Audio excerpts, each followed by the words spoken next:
Hello, my name is John Johnston. I am a heart attack and traumatic brain injury survivor, and I'm here today to talk to you about a journaling prompt. I did an earlier video about how journaling has been an important part of my recovery process, and today I'd like to talk to you about the prompt of defining what is important to you. It's a prompt I believe is a good idea to start with if you're just starting journaling, and it was important to me to define what's important because it allowed me to set priorities about what I was dealing with during, not just during my recovery. My recovery is going to last the rest of my life because of the brain injury. That's forever. I deal with that on a day-to-day basis. But defining what's important to me allows me to set my priorities because I have a limited amount of energy. And I'm sure if you've gone through trauma, you probably understand what I mean by that. It allows me to stay out of rabbit holes, which we get drug into in our personal lives, and particularly if we partake in social media or the internet. It allows me to deal with my anger issues, which I think we all have going through trauma recovery because we're constantly dealing with why me and what is going on with my life and dealing with the day to day. Why can't I get back to who I was before? And those kinds of things. But setting what's important to you allows you to take a very large world that we live in and break it down into just the base components of what you need to live your life. And when I say that, I mean that you can take and define what's important to you, and then you can take everything else outside of that and literally throw it away. And what I'm going to do is I'm going to tell you what I've defined as important to me, and maybe that will give you an example to kind of go by. And at the end of the video, I'll talk more about how you can use it to help you recover. I pick 5 things that are important to me above all other things. And at the top of the list is my faith. I am Christian probably about 85% of the time. And the reason why it's not 100% is because I'm not that great at it, and because sometimes I just am an atheist because I look around at the world and think, how can there be a God? And I think that's normal for people to deal with things that way. The reason why I put my Christian faith at the top of the list is, and don't get the idea that I'm really great at this, because I'm not. I'm not really a great religious person. I swear better than sailors. Sailors come to me for lessons on profanity. I feel like if I lose my faith, I lose myself. And it gives me hope about the future. And the biggest and most important thing that it does for me is that in Christ's message, you get the message of forgiveness and love. And I think both of those things are very important for me, especially in recovery, as you just shed things that you need to get rid of in your life in order to focus on your recovery and focus on the best thing you can. I know that Christianity, a lot of people can get caught up in law, but that's not me. That's number 1, Christian faith. Number 2 is family. And these are probably the same for a lot of people. You know, I have a very beautiful wife who's been with me most of my life, honestly. We've been married over 30 years. And I feel like I have an obligation to her to be a good husband and to be a good provider and not to be a drunk, which I was for a while.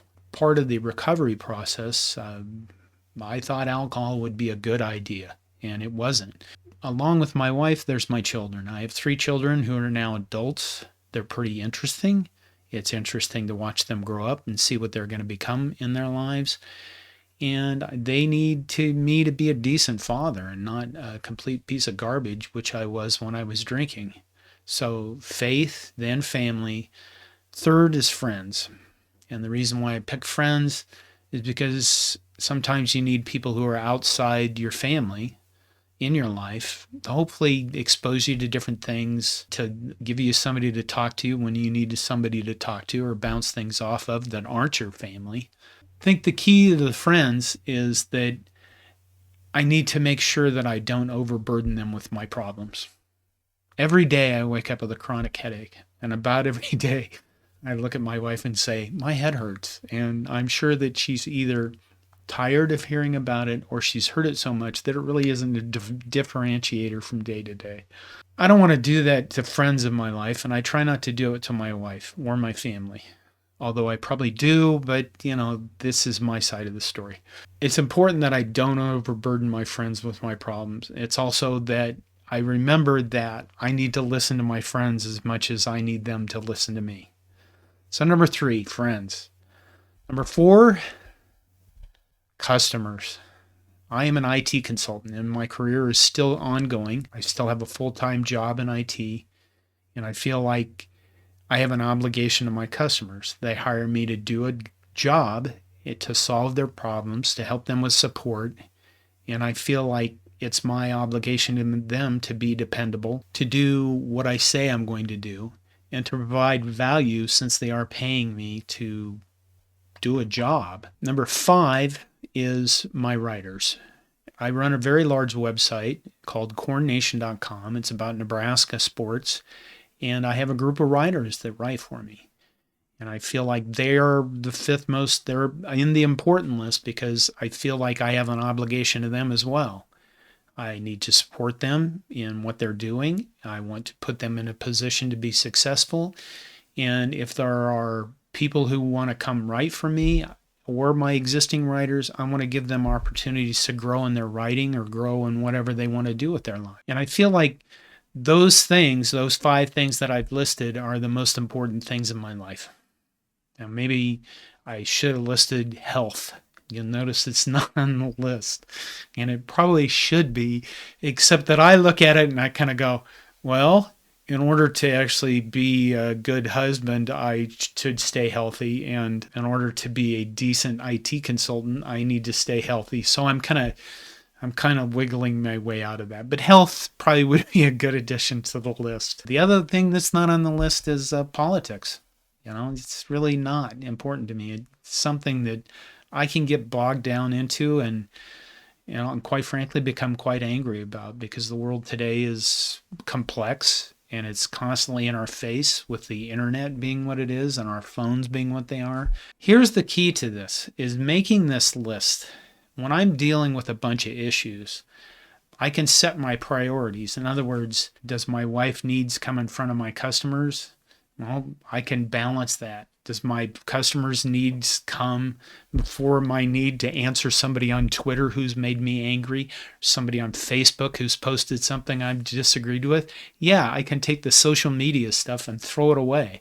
And I think a lot of people get bogged down in that. If my Aunt Martha, I don't really have an Aunt Martha, but you get the idea. My Aunt Martha constantly is making me angry about a subject, I can choose to not respond to her at all, or completely ignore her, because really she's not on the list, Aunt Martha. And there's a reason why Aunt Martha isn't on the list, is because she sucks my energy away sometimes, and I don't have to prioritize her.